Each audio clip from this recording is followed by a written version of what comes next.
بسم الله الرحمن الرحيم قل هو الله أحد.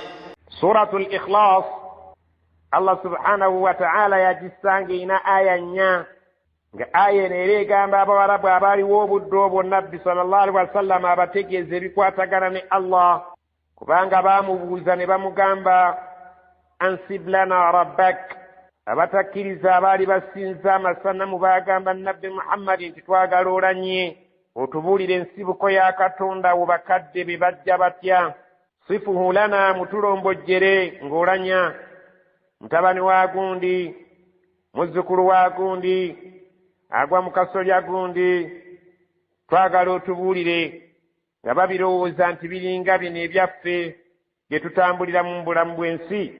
Allah nasse etteeka n'agamba nabbi we nti qul bagambe abaagala okumanya Allah subhanahu wa ta'ala bw'ayimiridde mu ngeri y'ebyokulanya huwa Allahu ahadun, Allah ali omu, talina ntandikwa talina nkomerero, talina bakadde be sina bw'entandikwa mulanya, talina gwazaala nti alina abazzukulu oba alina abaana. Ahadun ali bwannamunigina bwa ppeke, ekyo kibategeeze nti gw'osinza bw'ate bw'afaanana. Allahu Samad.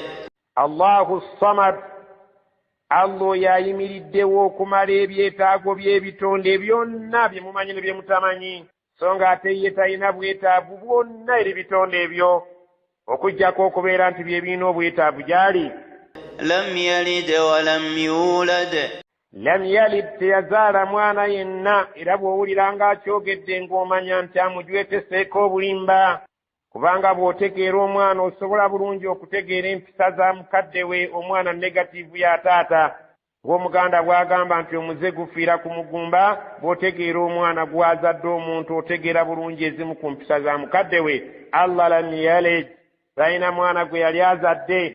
Walam yulad, era teyazaalibwa buzaalibwa nti alina bakadde be. Walam yakun lahu kufuwan ahad.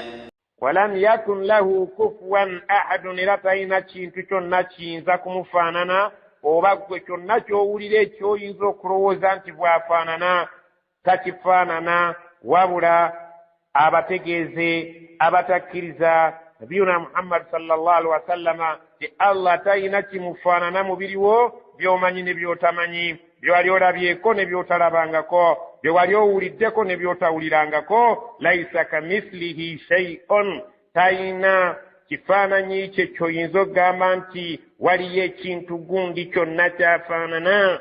Wa huwa as-sami'u al-basir, Allah muwulize awulira buli kintu kyonna, mu mpulire eteetaaga kubeera nti abuulirwa nti kino kiwulire. Walbasir, albasir alaba ennyo, atalina kintu ky'oyinza kumugamba nti kino kirabe ng'omubagulizaako ng'alinga atakirabye nga bw'eri embeera y'obuntu. Oyo ye Allah Muhammad sallallahu alaihi wasallama gw'alina okubeera nti asinza n'abagoberezi be.